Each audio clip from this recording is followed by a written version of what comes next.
Hi, this is Adam from Small Town Machine Shop, and we're back working on the headstock project. As you can see, I have cleaned the majority of this off. I'm going to hit it a little bit more once I get the head mounted on there.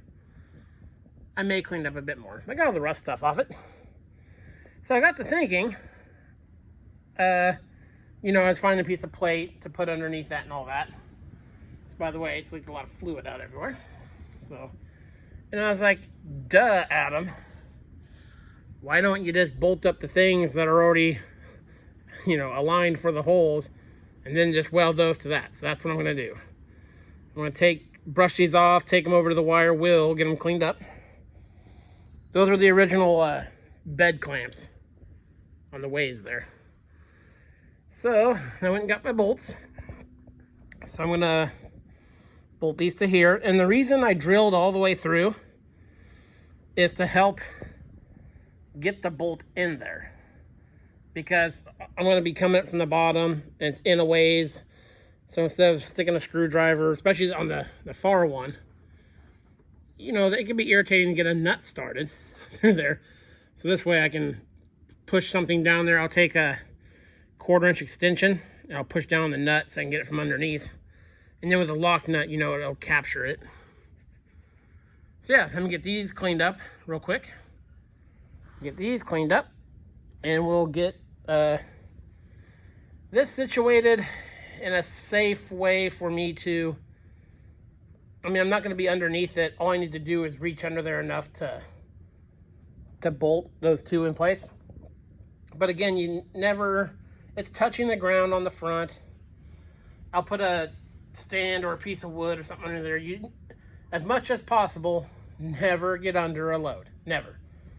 I don't care if it weighs 20 pounds or 2,000 pounds. Just, if anything is up high, try not to be underneath it. Okay, let me get some cleaning. I'll bring you back. Okay, got these pieces securely bolted on. Nice and secure. So this is how it's going to be. Got these cleaned up. I'm going to be welding. I'm now going to bolt these to the underside of the lathe. There's going to be 2 washers on this front one because it's just a hair shorter. Get those bolted on, and then jockey this thing around, pull the base back, and get this guy set up on here so we can weld it into position. Got the welder over here. I do not weld in the back of my shop typically, so it's kind of a to-do to get a welder back here. I almost brought my stick welding leads, but no, I use the wire feed. So yeah, let me get these bolted, and then I'm gonna have to move the surface grinder, but it's on wheels, so it's no big deal, and just a few things. I'll get this set down on there and weld it into position. I'll bring you back. Okay, that was not fun. I needed another person for that. So, we're on the base, sitting rigidly. Now I know it looks like a lot sticking out of the front, but really there's only about 5 inches past the front. And remember, the motor sits back there as counterweight. So I'm going to put the motor on there. So yeah, now all we need to do is weld it. I got these guys lined up. As you can see, the back pulleys there. We'll need to do some fine adjustment probably, but it's within a 1/4 inch right now. So I'll get the welder going, get this guy welded up, and that'll probably be it for the night. I'll bring you back.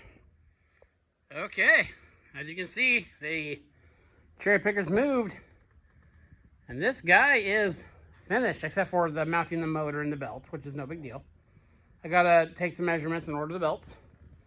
We'll bolt the motor down there. I know it looks front heavy, but I measured up and it's like right here is equal to the front of the base. Plus that's hanging back a bit. Very solidly welded.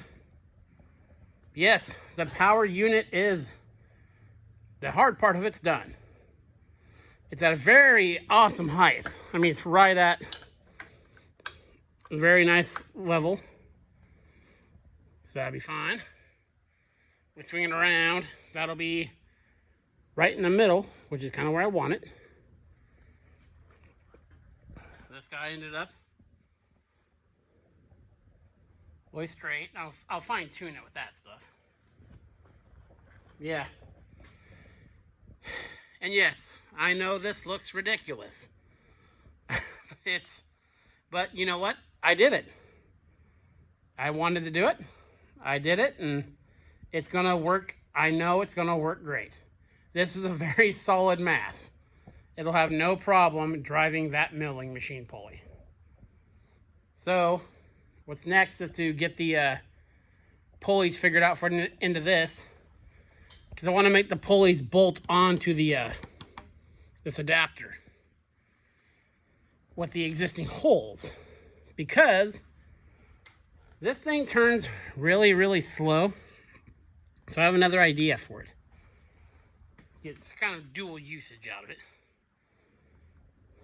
Yeah, yes, I mean, it looks ridiculous, but I think it's super cool. Don't let, comments from other people stop you from doing something you want to do. I accomplished this, and I'm proud of what I've accomplished. And, that's all I care about. So yes, we'll get some belts ordered. We'll bolt up the motor tomorrow and get that tensioned up with those. Do a little fine tuning stuff. And then we'll look at the, because that's the power feed pulley, the pulley feed drive for the mill table. We'll see what we need to do with that to make it work. But yeah, now it's this finicky measuring stuff and all that. But yeah, this thing is cool, and it is. I mean, I've pushed on this from all angles. This thing is solid. It's not tippy. Again, when I measured straight up, it was like a ½ inch behind here is where the front of it is. Very cool. We're getting down to it. This is Adam from Small Town Machine Shop. Please comment, like, subscribe, and thanks for watching.